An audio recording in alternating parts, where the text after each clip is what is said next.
Let's do some really fun rewilding astrology and embodied astrology for this Aries full moon coming on September 29th, 2023. What do I mean by rewilding and embodied astrology? One, rewilding to me really supports destiny, like coming back to true self. How do we get back to true self? What is this full moon supporting us to remove, to release, to let go of? What is the culmination of true self? What are the challenges? This is an extraordinarily fated moment in time. Why? Because we're in eclipse window. Eclipses are destined events. It's very aligned with our true north, right? That north node, south node line in astrology. It's lit up like crazy over the next, I would say, there's 2 eclipses. Sometimes there's 3, but this particular season there's 2 eclipses. It's already activated, already alive and illuminated. I would say about 2-3 weeks after eclipse. It's kind of the big window. And of course, they last all the way to the next eclipse season. Sometimes people will say that they will last beyond that. That's fine, however we want to feel about it. But the big portal window of intense eclipse energy, which is a lot of change, a lot of transformation, a lot of what is it that wants to be eclipsed into my life, and what is it that wants to be eclipsed out of my life. That's such an easy, simple way to feel into eclipse season. So I want to talk about that in this conversation, how to ride this eclipse wave that's coming our way, how to get the most out of it, because it is supporting your destiny. It can be hard and challenging as shit, but we can talk about some ways where we can get into the slipstream, like what really helps us to get into that slipstream to propel ourselves toward true north without a huge fight, right? Without like kicking and screaming and fighting so that the eclipse has to deliver, really disruptive events, really challenging things to get us into deeper alignment with where we're really called to be going. That's one thing that I really want to talk about. The word disruptive reminds me of there's a lot of Uranus energy happening at the moment. That's disruption, right? A lot of waking up, like a shake up to wake up kind of energy, a lot of lightning bolt changes, change in direction. Uranus can be a disruptor to the present moment, a disruptor to like everything's seemingly fine, and then a boosh, like a big surprising moment can come along. We'll talk about that. There are many aspects to Uranus during this full moon. Back to the eclipse, this full moon, here's kind of the third theme we'll talk about. This full moon is pointing to what your personal eclipse themes will be. So you really want to pay attention to what's going on around this full moon, because it's kind of giving you like a little teaser. It's like a trailer to a movie, right? Your life movie during eclipse season. And it's giving you the trailer of, hey, here's what we're really going to be throwing lightning bolts of change at during this full moon. This can be so beautiful, so insightful, and so informative on how we can work with eclipse energy. So that kind of goes back to how I started this conversation of saying, let's do some rewilding astrology. And I kind of talked about that, the coming back to true self, right? Coming back into alignment with your north node, peeling back the false masks and the absorbed conditioning and the wounds and the upper limits and all the unconscious stuff that gets in the way of true self. It's kind of how I would describe rewilding, at least for us here.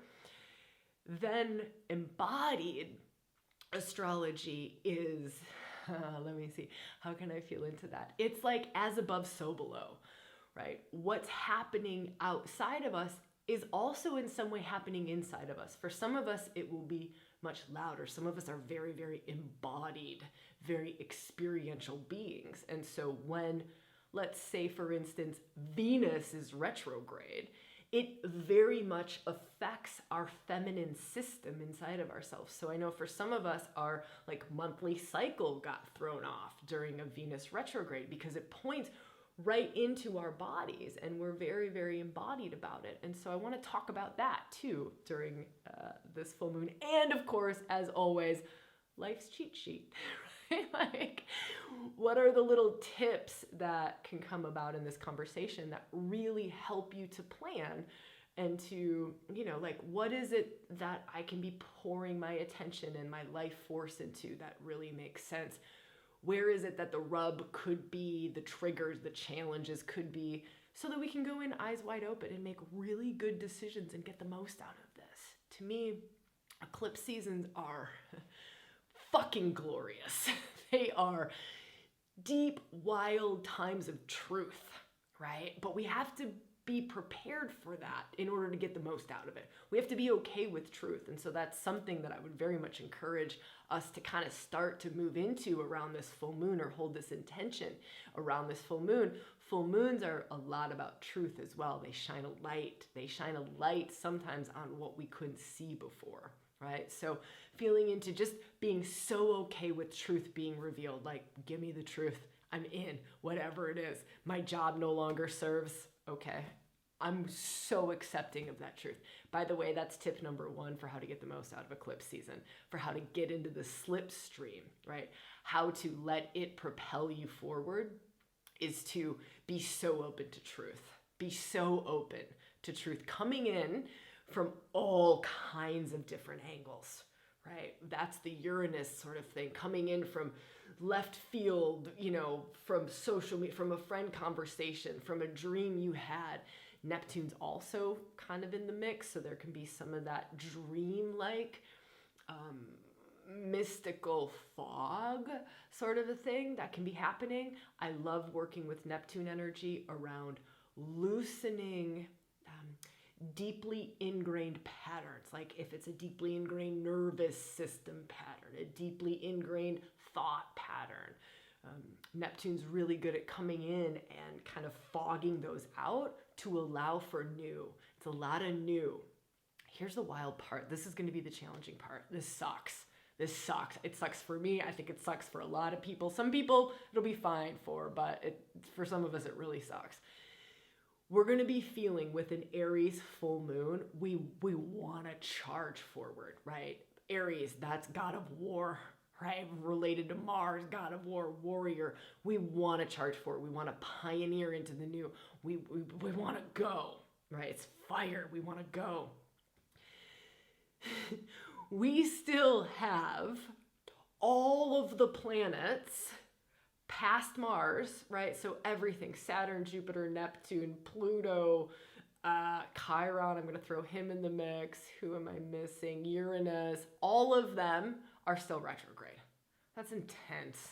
Y'all, like that's intense. That the personal planets, so weirdly, the personal planets are now direct. Although I want to talk about this energy too. Mercury, the mind, Venus, the heart, values, relationship, are still in their shadow. That can be tricky because we think we're in new territory, but we're not. Yes, they're moving direct, but they haven't made it into new territory yet. Yeah, so they're kind of in like their final insights of those underworld journeys, of those retrograde journeys. Yeah, that can be tricky. So just overall, right, without getting like too detailed into this, let's do life tip.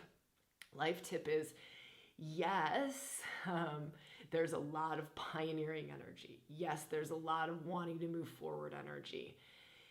And there's the tension of a lot of stuff still being retrograde and not moving forward yet, right? So us being okay, here's kind of, this is like tip number 2, just letting the tension, and this is tough sometimes, letting the tension be a gift, right? Letting the tension between, all right, let's go forward into the new, and there's still insights being revealed. There's still little things dropping off. There's still more truth to be seen.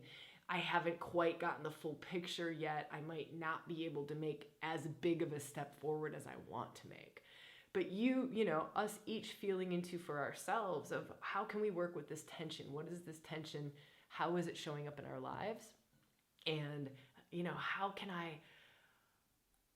tension is very revelatory. When we talk about tension in astrology, it's very revelatory, right? It's like, it's in the tension that the change happens, right? And so can we allow the tension to be that which is bringing the change and the transformation that is for our highest step forward, our highest good, our true north? Because again, remember, we're in eclipse season.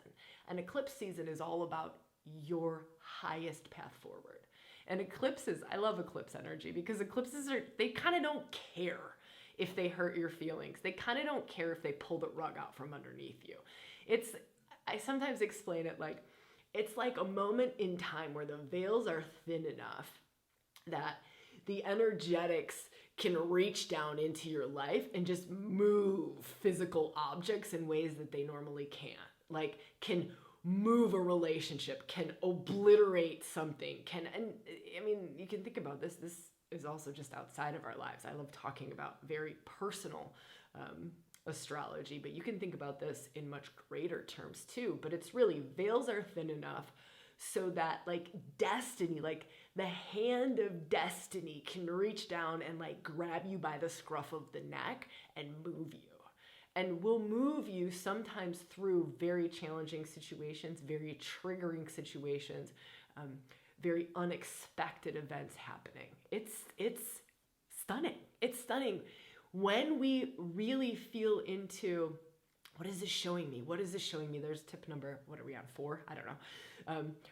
For this moment in time in this eclipse season, like, what is this showing me? Even the challenging stuff, the great stuff, yes. The challenging stuff, yes. The unexpected stuff, yet. But to really go, okay, this is perfect. And it can suck, right? Like, perfect things oftentimes suck. They suck. We can't see the perfection, right? We're not built to see the perfection. But if we can meditate on that, if we can somehow move ourselves into a higher bird's eye view perspective and just go, or just even like try to trick yourself. If you can't get there, like fake it till you make it, right? Just like, okay, if this breakup was perfect, if it was perfect, right? What is it showing me? And something else in eclipse season is, what is the deeper truth being revealed here?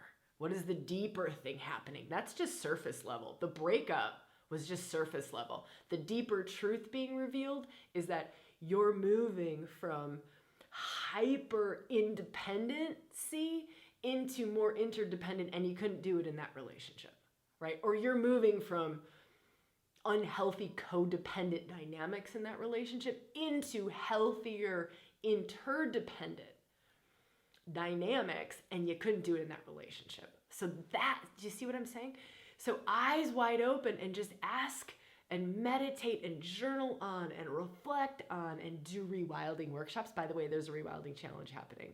It starts on fucking October 10th, rewilding's birthday. This is so good. It's in eclipse season, right? The first eclipse happens October 14th. We are literally holding a challenge over that eclipse. This is mental to me. We've never held a free challenge. It's free. It's free. You get like 4, 5, 6 hours of rewilding. Free. Totally free. It's kind of in celebration of our birthday. Also just kind of in celebration of, we fucking love our community and we love you all, and we do a free challenge every year. And here it is. You'll find details below to join. Would love to be there with you. Would love to support you through eclipse season in that way. Super supportive of this challenge, super supportive of change, super supportive of transformation, super supportive of finding true self. It's a challenge based on the feminine. It's a challenge based on rewilding for women, kind of that division of rewilding. So if you identify in any way, shape, or form with woman or feminine, you are so welcome to come and join the journey, join the challenge with us. It's going to be fucking huge. Okay. That was a little bit of a... Okay, this is what I was sharing. Anything that helps you to get out of little self and into true self, right? To really see from, like your mystic eyes, your wisdom eyes, your soul eyes. Like what is my soul journey? This is a soulful time. And that's where it can be tough, because what's perfect for the soul doesn't always feel perfect for the ego, right? And it sometimes is hard to see what's unfolding, why it's unfolding. But if we can hold that state and be very, very curious about it and give ourselves the supports, like the ReWilding challenge, or other supports, other practices, other whatever those are for you, that help you to really tap into true self, tap into higher self. This is a moment of higher self wisdom, right? Higher self guidance, higher self wisdom. We talk a big game about soul purpose, right? Like soul purpose, soul callings, destiny. What is my greatest path? Yeah, that's eclipse season supporting that, right? Like it's the greatest time to be doing that sort of work and holding that kind of intention, and just really being kind of in the background, always open to that. Like, okay, cool. All of October into November is helping me get into deeper and deeper and deeper alignment with soul purpose, soul truth, soul calling, my highest expressions of self. And it doesn't have to look pretty. Because sometimes we go there kicking and screaming. Sometimes we don't want to awaken to the gifts that are being given to us. We don't want to awake. It's scary. A lot of times when we're really making steps forward toward our true north, it's scary. It's scary. It's unknown territory. So feel into that too. It's unknown territory. It's expansive. It's what you came here to evolve into, to experience. It's not something that's typically comfortable, because it's outside of your comfort zone. That's part of what eclipse seasons are for, is they're pushing you outside of your comfort zone. Now, all of that energy aligns crazy good with this full moon in Aries. Aries loves pushing outside of the comfort zone. Loves it. Loves pioneering outside of the comfort zone. Aries is like a bull in a china shop, right? Like, we're just gonna go. We need to go. We need to move. We need to make steps forward. And is also very sovereign. I love this about Aries. It's very independent and very sovereign, and really helps us to understand what it is that we are longing for. Now, my invitation here, another tip, is to not let Aries only go after ego things, right? Because that can be one of those like tricky little shadowy sides.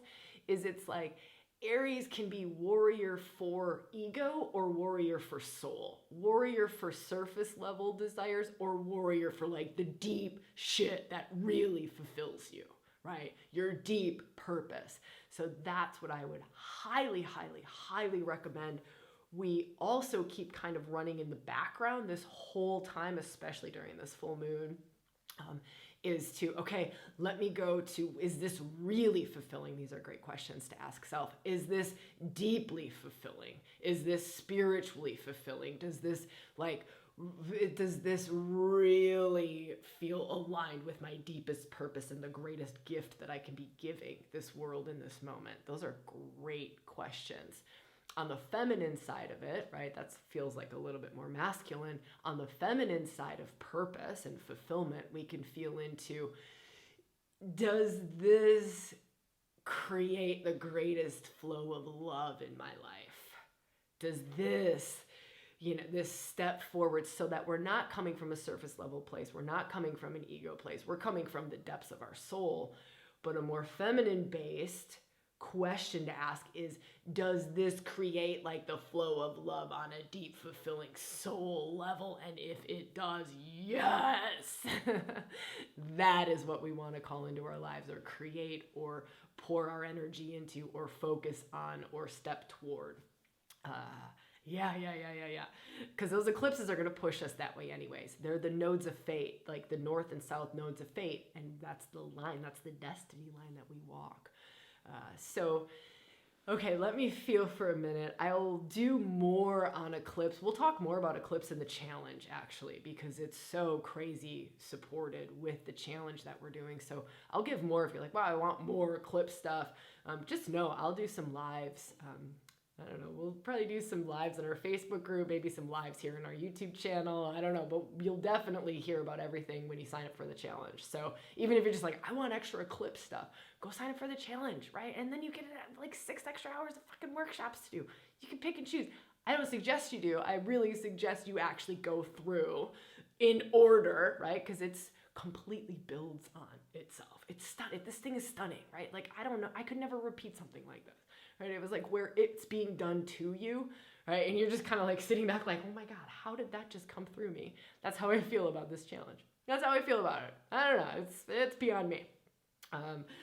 Okay, let's go back to our astrology. I want to talk about this. Mercury and Venus are still in their shadow. Mercury comes out of his shadow on the 29th. So on this full moon, Mercury, I think it happens after the full moon. I know it does. So right after the full moon peaks, Mercury comes out of his shadow. He will be moving into new territory. That's great for the mind. Like, know that the mind gets released just after the full moon. That whole journey through Virgo, right? The mind going in and revising, revisiting, reassessing, anything to do with Virgo, our daily habits, our health, our service to the world. We're finally going to be in new territory come the 29th. Venus is still in her shadow, right? Remember, she had a 40-day retrograde journey. She's still in her shadow until October 7th. So just know she's still making her way through those last degrees where she went into the underworld. So she's still bringing the gifts back from that deep dive journey and tying up any loose ends. Any loose ends around relationship. We got to talk about relationship with this full moon. We got to talk. This is going to be an intense eclipse season for relationship. It just is. Whether that's intimate relationship, friendship, relationship to ourselves. It is because, so this full moon, when the full moon's in Aries, that means, or when the moon is in Aries, full moon in Aries, that means that the sun's in Libra. That's that axis. That's the eclipse axis. So that's where north and south node are, is north node is in Aries, south node, north node where you're headed to is in Aries, south node is in Libra. So what is this all pointing to, and what is this axis? Let's talk about this axis first. It's the relationship axis. It's the me, Aries, we, Libra, right? Self, Aries, other, Libra. Independence, Aries, interdependence, or on an unhealthy side, codependence, Libra, right? It's going to get stronger and stronger and stronger and stronger and stronger. Something that we really want to think about is our relationship to others, our relationship to ourselves. What's coming to the surface? Again, just being really open. This is another one of those, like, keep this in the background during this eclipse season, is what am I being shown about relationships? How can I move to the next level in my relationships? Because those buttons are going to be pushed. They're going to be pushed. There's no way around this. And they're meant to be pushed so that we evolve into greater and greater forms of relationship, greater and greater. It's like coming into next right relationship with self. Aries, north node, full moon, this full moon is in Aries. That's about self. So the primary focus is on self. We're going to feel that. It doesn't mean that we end our relationships. It doesn't mean, but it means that we get into next right relationship with self in a way that serves all of our other relationships. So let's say I come into next right relationship with myself, and that means I come into healthier boundaries where I stop absorbing everyone's shit, right? I stop some other codependent patterns that I have, or some other unconscious. So eclipses are a lot about bringing the unconscious to the conscious. A lot about that. By the way, Pluto is stationing direct on the 10th of October in this eclipse season. Pluto, bringing the unconscious to the conscious, the hidden, the underworld. Like, that just doesn't get any better. That's the day the challenge starts, by the way. I know, October 10th, ReWilding's birthday is the day that Pluto stations direct, and we are such a Plutonian, right? With shadow work, with the dark masculine, the dark feminine. Let's really reclaim what's hidden, what is in the golden shadow, what is like, it's just so crazy good. All right, back to the astrology. Can you tell I'm a little bit stoked about this challenge? Yeah. Back to this astrology. Feeling into this Aries North Node, this Aries full moon, we're going to get little insights around what themes will be illuminated even more during eclipse season. So pay attention to what's happening around self. Like for me, I was just meditating this morning, and it was, I was diving into this. I'm letting go of an old way of protecting myself from others. I mean, it sounds like complicated and complex. Maybe it doesn't, but it was like, oh gosh, this is a part of what my journey is at the moment, and most likely will be amplified, are what are old patterns that I had to keep myself safe amidst others. Like I'm a super shapeshifter. I'm a super chameleon. I'm a super empath. I'm a super fucking sensitive. It's part of the reason I can do what I do, right? It's a great gift, but it can also be a super great curse. And there's a lot of ways that I, as a youngster, set up different safety mechanisms so that I wouldn't lose myself. It's my deepest fear, is losing myself. Deepest fear. It's the fear I've lived with for 44 years. Deepest fear. I'm going to lose myself. Because I just have that innate wiring. I just have it. And again, it's a great, great gift and can be a great, great curse. And so really feeling into, okay, now in my evolution, in the maturity level that I'm at now, in myself, in my spirit, in my body, in my being, in my psyche, in all of me, right? What are the survival mechanisms that don't serve? And there are definitely some, and they are definitely falling away. And so feeling into that for yourself, that's just one random example, right? But feeling into, what is it? And eclipses require us to get vulnerable. Like that's kind of vulnerable for me. It's not vulnerable now because I've sat with it and I've been with it, right? And so I've been doing this for so long that it's kind of just like, whatever. But us to be so okay to see, let me feel for the best words to share here. So okay to see like old crappy patterns, and for us to be shown them in whatever way it takes. Like we're sitting at the dinner table with mom and she does that thing that you hate, and then you go, oh my God, I hate it. I do it. I hate it so much. And I realize I do it. I realize the reason I hate it so much is because I do that same thing to my kids. And what I'm doing is I'm actually pushing my kids away when I do that. I've actually closed down to love, and I'm pushing my kids away when I do that. And it's a very unconscious pattern that I absorbed as a kid because it was something that I used to keep me safe in some way. Okay, random example, getting a little bit too far into the weeds on that one, but hopefully that helps you to just feel into what it is that is coming for you around relationship to self and other. Think boundaries, think communicating, think expressing your needs, think receiving love, think think the dance between the masculine and the feminine, right? Within yourself, in your world outside of yourself. All of those things are up. They're all up right now.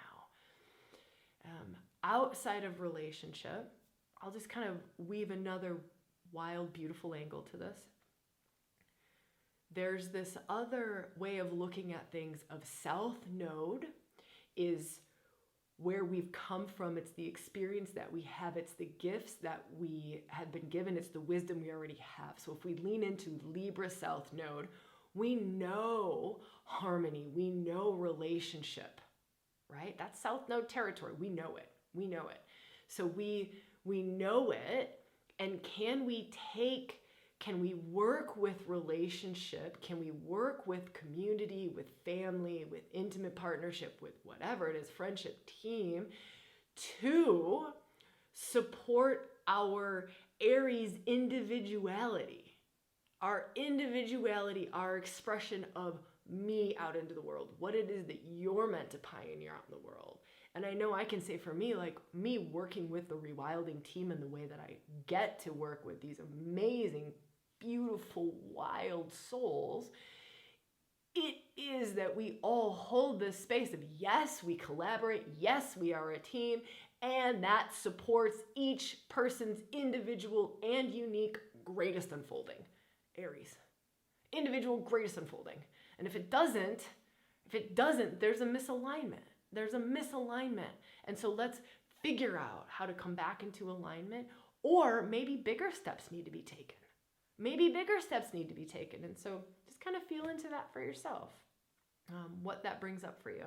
Okay, let me see what else do I want to share here? Venus, we want to talk a little more about Venus. I know she's coming out of her underworld journey. She's meeting goddesses, Hecate, queen of the witches, right? It's like she gets to meet her one last time and go, all right, I'm about to come out of the underworld, Hecate, queen of the witches. What do you got for me?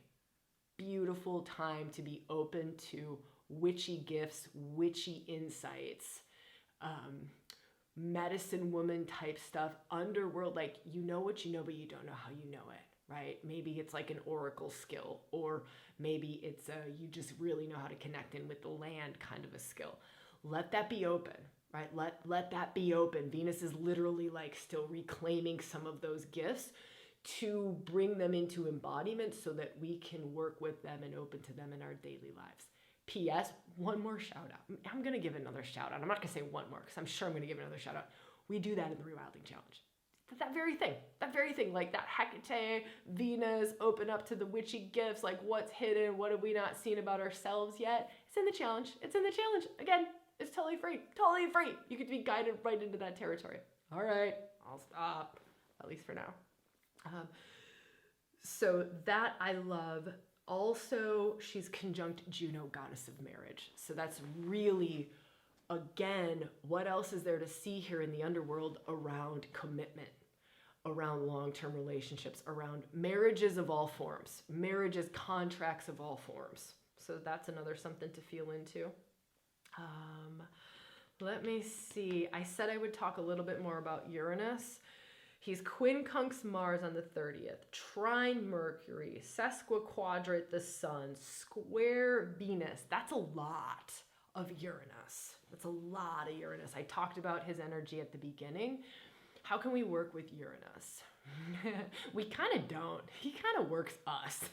He's literally like lightning bolt just coming at us.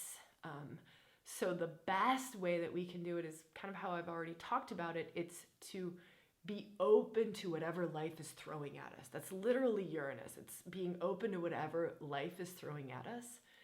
Also, because Mercury's in the mix with the trine, that's a good supportive aspect. Be open to how he's throwing thoughts at us. It's like flashes of insight.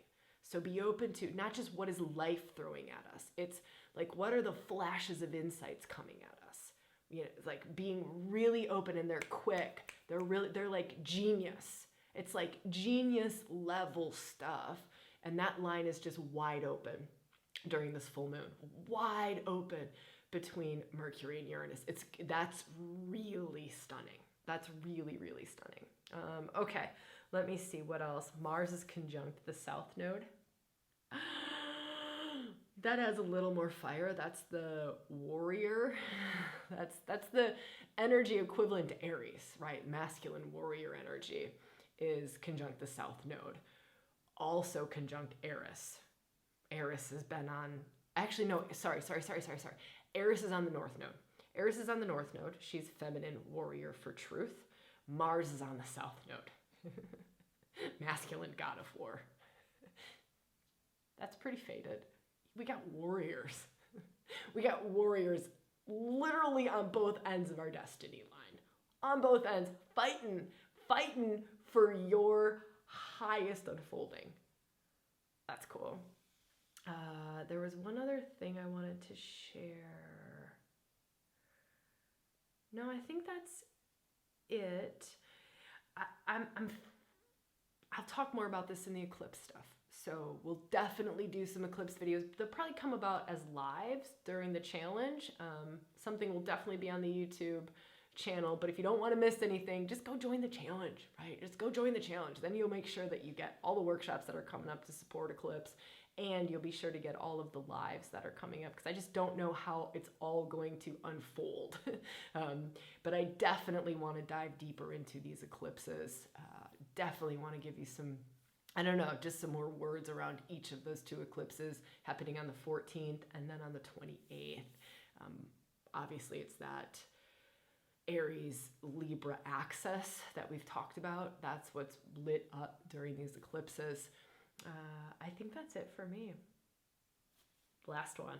This is the one I wanted to get to. There's more warrior energy happening during this full moon. It's that Pallas Athena's conjunct the sun. Yeah, we got another warrior. That's the feminine warrior, is conjunct the sun. So there's a lot of warrior energy. And again, I want to reiterate this piece of a way to get the most out of this soulful evolution, right? Deepest truth, living in that like core alignment, that fulfillment place. Like, what is it that's really going to fulfill you? And it's not going to be some sort of ego desires. And that's the one thing that I want to just bring up again as like a red flag. These warrior energies, they can sometimes be serving the ego. With this much warrior, Aries will always take us deeper. Aries will always like, not interested, right? Love her for that. But Pallas Athena, she can be surface level as fuck. Same with Mars. They can just be like given a task and they're like, and we'll just go. And you're like, wait, I didn't actually want the mansion on the beach. This isn't really fulfilling. Like, this wasn't it. Shoot, I really, really just wanted a soulful relationship. Shit. That was a surface level creation. I wasted all of this time, effort, and energy creating something from the surface that's actually not fulfilling for me. So that's just something to really sit with, is, again, those questions that I asked earlier, right? I went into kind of the masculine side of things and then the feminine side of things. By the way, there's a video that super supports this. It's the last video that we did, and it's on this masculine and feminine piece. I forget what we called it. We've labeled it like many things, but it's like getting those energies to work together and can really help you to dive into masculine purpose versus feminine purpose, right? Masculine gifts versus feminine gifts. It's a really, I don't know, it was one of my favorite videos. It's done the worst. It's like the video that's done the worst, and it's like one of the most insightful videos that's come through. But I love it. It's always like that, right? It's always like that. And it just makes me laugh. So anyways, if you're interested in that one, which nobody seemingly is, except for me and those really deeply immersed into rewilding, you'll find we'll put links up here and down there. But I would say the greatest thing to do right now is to go join the challenge. Leave me a comment. Let me know that you're joining the challenge. I'd love to shoot you some love, right? I'm always in the comments after these videos. And if you are joining the challenge, let me know, because I want to love bomb you and just specifically send you a little extra good juju for your journey. All right. I love you all so much, and it's just really beautiful to be here with you. I will see you when I see you, where I see you, and how I see you. Mwah.